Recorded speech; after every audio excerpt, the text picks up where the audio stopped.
Welcome to Lola's Frugal Life Podcast. If you're on a mission to be more frugal with both your time and money, you're in the right place. In this podcast, we talk about topics that help enhance living a frugal lifestyle. The goal is to save time and money where we can so that we can use the rest on what matters most to us.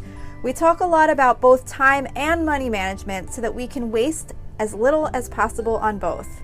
We do this while also embracing a progress over perfection mindset. If that sounds good to you, then please stick around for the latest episode right after a few quick words from our sponsor. Hi everyone, welcome back to Lola's Frugal Life Podcast. Today we're going to talk about some ways to do a better job of managing your time around the time of others. So for many of us, managing our time is very much influenced by the needs of others and things that we have to do to support others in our life, which limits the amount of time that we can control. And one of the members of my Facebook listener group suggested doing a podcast episode about time management for individuals with children, because having to work around the schedule of children can make managing your time really difficult. Sometimes it's not only working around their schedules, but also managing the unexpected or the expected interruptions of time. But then when I was thinking about it, most of us have to do some type of coordinating of our time around the time of others. And while people with children often have less control over interruptions, those things still happen to all of us. Sometimes just with less frequency, or sometimes with more frequency, depending on what's going on in our life. So instead of focusing only on time management for those with children, I think this topic can really be applied to many life situations.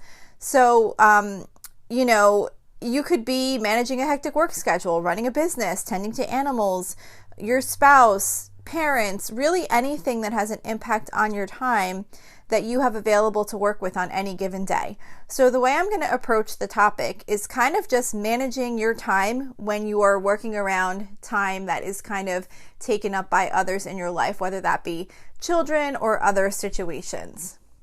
So the first thing that I think is really important with time management is being realistic about the time that you have to work with. We often think we have much more time to get things done than we actually have. So when we get less things done in a given day, we might end up feeling like we should have been able to get more done. Sometimes that might be true, but we often fail to consider all of the things that take up our time each day. There's so many things that take up time before we even consider getting other things done. Like at the very minimum, each day, some of our time is going to be taken up to shower, get dressed, prep breakfast, prep lunch, prep dinner, eat those meals, and then depending on where those meals are eaten, potentially some cleanup afterwards. And that's just like the very, very basics. That takes up a chunk of time though. And then you're going to have other daily commitments that you do. Maybe you exercise or work or have kids activities or doctor's appointments or whatever else you might have on your calendar. So by kind of mapping out what those commitments are, it can kind of give you a true picture of how much extra time you have in the day to tackle something that you might have on your to-do list. If you kind of plot out your time, you're not going to plan on making phone calls that you had on your list when you see that your day is jam-packed with other activities. So by seeing when and where you have time available can really be helpful in deciding what you realistically can and cannot do in a day, because sometimes we get these ideas that we're going to get things done no matter what, like, oh, well, I have to get this done tomorrow. I know I have all these other things going on, but I still want to try and get that done. But if you can look at your day and see you truly don't have time to fit in anything else, then you can be realistic and say, there's just no way I can do that. I either have to change something on my schedule if possible, or this is just not getting done today. So most importantly is just be realistic about the amount of time that you actually have to work with. And then, of course, kind of like with everything that we talk about, we want to consider the season that we're in. In some seasons of life, our time is just naturally going to be more devoted to the needs and schedules of others. If you're in one of those seasons and you feel like your time is really limited, take credit for yourself for the time that you're giving to supporting the needs of others. Don't just feel like you're not able to get anything done, because most likely the time that you're taking supporting others is having a big impact on their life. Of course, if the time supporting others is not something that you want to be or don't have time to be involved in, then you might need to make some type of a change if you can. Like, say, for example, if you're a volunteer or you're part of some type of group or organization that you just really truly don't have the time for, then maybe you need to take a break from that until other things in your life slow down. But if you're busy due to normal seasons of life, such as having kids or helping an older parent, dealing with an illness, or anything else that might be just taking a lot of your time, just try to be kind to yourself and remind yourself that this is just a season of life that you're going through. And just because you're not getting other things done that you feel like you would like to be getting done, you are still accomplishing and making an impact in other people's lives by giving that time to them. So just give yourself grace and do what you can do realistically without burning yourself out during those times. So then another thing that's really important when our time is limited is really prioritizing our tasks. Most of us have more on our to-do list than we can ever reasonably accomplish. And when things get checked off, new things always get added. So there is never a shortage of things to do. And it's completely unrealistic to think we will ever finish our never-ending list of things to do. So it just makes it really important to prioritize your to-do list and pick only a couple things that you would really like to complete or make progress on. Let the other things go and don't think about them. They're on your list. They're on like your master list. They're not on your list for today, but they're on your master to-do list. They're not going to get forgotten about. But your time is limited and there's nothing you can do about that. And if you keep all those other things on your mind that you're not able to work on right now, all that's going to do is cause stress, and it's going to impact how much focus you are actually devoting to the items that you chose as your priorities. So it's really important to pick a few, just like literally maybe like 1 to 3 tops of like your high priorities. And when you're able to devote time to them, just focus on them. And when they're done at whatever point in time you're able to complete them, then you can reassess your list again and pick your next priorities. But if you are jam-packed with your schedule, then those things on your calendar become your priority. So you really need to decide what you're going to work on when you have time, and make sure that you prioritize those tasks that you're going to work on and not be overwhelmed by this enormous to-do list that will just cause you to spin your wheels and not get anything done. Because when you sit there looking at this massive to-do list, you kind of sometimes can get frozen where you don't move forward because you're just overwhelmed by the number of different things to do. So just really in advance prioritizing and knowing that as soon as you have time, this is what I'm going to be focusing on.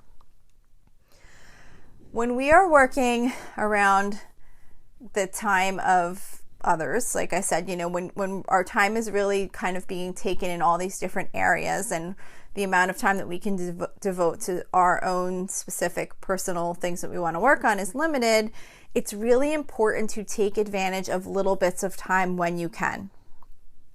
And in order to do that, you kind of need to be prepared with things that you can do with little bits of time. Sometimes we might have an extra 10 to 15 minutes and we might end up sitting and watching TV for a few minutes, or scrolling on our phones, or just kind of blowing the time in some other way. But if you're really having a hard time getting the things that you want to accomplish each day, those little bits of time can make a really big difference. And by kind of keeping in mind some things that you can do during those little bits of time, you can get right to something when you find that you have time available. But if you stand around kind of thinking about what you might be able to do, you might wind up wasting that time because you only had a little bit of time to begin with. And if you stand there thinking about, I wonder what I could do during this time, then before you know it, the time might be over and it's too late. So if you can kind of keep a list of some quick things that you can do when you have those little bits of time, that will be really helpful to just kind of take advantage of that time when you can. Like some things I can think of quickly are like unload the dishwasher, throw in a load of laundry or put some laundry away, sweep the floor, read a book for 15 minutes, record some banking transactions or reconcile an account, clean the microwave, check the fridge for things that might need to be tossed. There's so many things that can be done in a little bit of time. And I know that most of those things that I just said, with the exception of reading and some banking transaction, are mostly cleaning tasks. And that might not be your priority. But if you are able to do those things in those little bits of time, then maybe that frees up other time when you would have been doing cleaning that you can maybe now spend a half an hour to devote to something else that you're trying to accomplish. So having like a little list, either on paper or on your phone, of just a quick reminder of little things that you could do in little bits of time can really kind of help you tackle some of those other things that just normally take up time in your life. And that might help up free time in other areas where maybe you might have been spending, an hour cleaning on a Saturday, but you got a lot of things done during those little time breaks during the week. So now maybe you only need to spend a half an hour, and now, like I said, you have a half hour to do something else. So just really trying to take advantage of those little bits of time when you're able to. Another thing that I have found really helpful, and I know a lot of people do also, is using block scheduling. It can be referred to as like time blocking your activities. I've done episodes on block scheduling. I probably should do one again soon because I find it so helpful. But basically what block scheduling is just sectioning your day off into time frames, and you schedule what you're going to do in those time slots. So when you are working around other people's schedules, either children or, like I said, spouses, or your work schedule or whatever else you have going on in your life, you basically would block out those times in time blocks. Usually when you're doing a block schedule, you kind of block off things in like 2 to 3 hour chunks, but you can do it whatever works for you, whatever kind of time slots work based on whatever you're trying to accomplish. So you're basically going to block out the times that you have specific things kind of already, like you might block out your whole day if you're going to work for like an 8-hour day job, or if you have a time where you're going to be sitting in the dance studio with one of your kids or whatever. You're going to block out the things that are already going to take place, but then the other times that you have available, you're going to block those time slots out for specific activities. So you might say like from like for example, I do this cleaning on the weekend from 5 to 8. So I have an app on my phone that kind of allows me to block out time. So from 5 a.m. to 8 a.m., I'm cleaning. Then from 8 a.m. to 10 a.m., I'm working on the podcast. So I kind of have time slots like that where it's devoted to a certain amount of time. So I know I need to spend some time working on the podcast each weekend. So once I start cleaning, I'm like, okay, I'm cleaning from 5 to 8. At 8 o'clock, I need to quit because I have to work on the podcast stuff. And then when the podcast work is done, I have some animal chores to do. So by kind of blocking out the time, I'm devoting to working on something specific that has to get done, and I don't carry over longer than I should, and because I know that I have other tasks that need to get done in the next time slot. So by time blocking, it kind of helps you use a little bit of time to devote to the things that are important. And you know that even though right now you're working on one task, in your mind you don't have to worry about the other priority that you wanted to work on because you know that you have a separate time slot assigned to that task. So it's just kind of a way to kind of look at your day, block out what you have going on, and figure out when you can get those things done. And then the last thing, which kind of I feel like applies to everything, which has really had a big impact in my life, is don't be a perfectionist. You can waste a lot of time trying to get things just right without a whole lot of extra benefit. Because when we when we lean on perfectionism, it can lead to procrastination. Because if you're too worried about getting something done perfectly and you don't know the perfect way to get it done, then you'll often just not do it at all. Things don't have to be perfect. Doesn't it always feel better to have something done not perfectly than to not have it done at all? It does for me, for sure. So I would rather do something and not have it perfect, and I can always go back and make it better if and when I have the time, rather than hesitating on something because of the fact that I don't know exactly how to do it. So I hesitate and waste time worrying about how to do it just the right way.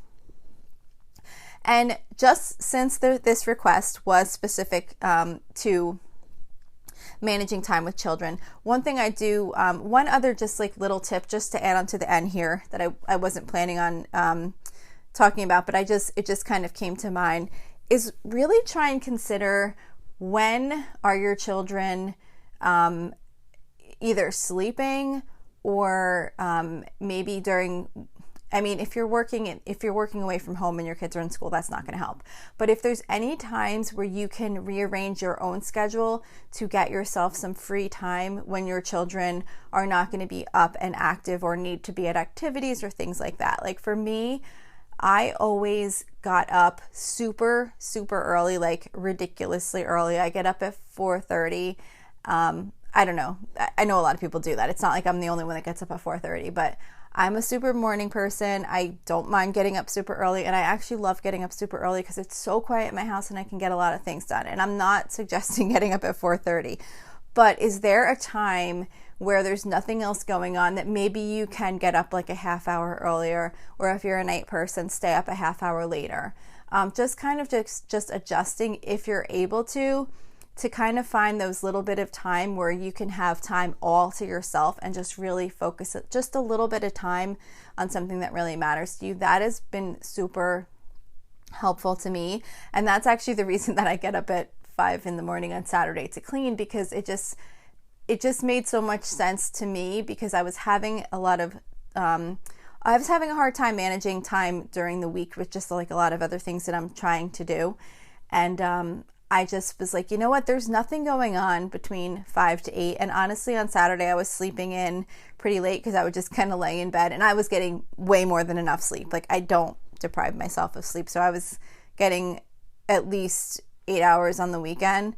I usually get like 7.5 during the week, but I was definitely getting 8 hours because I was going to bed my normal time and then just kind of like laying in bed until I would finally get up. And I'm like, I don't need to be laying in bed that long. I could easily get up early and get this stuff done like before the day even starts. So it really worked for me. So just kind of think about if you have any like little periods of time somewhere that you might be able to squeeze in some things when it's kind of quiet and maybe you don't have anything else that you need to do during that time to support others. So that's it for today's episode. I hope this was helpful to you. I love talking about this topic because I just feel like there's so many little things that we can do to improve how we use our time. So I hope you liked it too. And that's it for this week. I will see you back here next week. So thank you for checking in for this podcast episode. And don't forget, you can always email me with any questions or suggestions at lolasfrugallife@gmail.com. You can follow me on Instagram and Facebook at Lola's Frugal Life. And you can find a blog post for most of my episodes and definitely all of my meal plan episodes at lolasfrugallife.com. You can also join our private listeners group at facebook.com/groups/lolasfrugallife. And if you enjoy the show, please make sure to subscribe on Apple Podcasts, Spotify, YouTube, or wherever you listen from. And I would love it if you would screenshot the show and tag me on Instagram so I could see you're listening. Also, if you can please take a couple of seconds to rate and review the podcast. Those ratings and reviews are what help the show come up better in search results so that other people can find this podcast. So that will really help me in growing my audience. So that's it for today. Thank you so much for listening, and I hope you have an awesome day.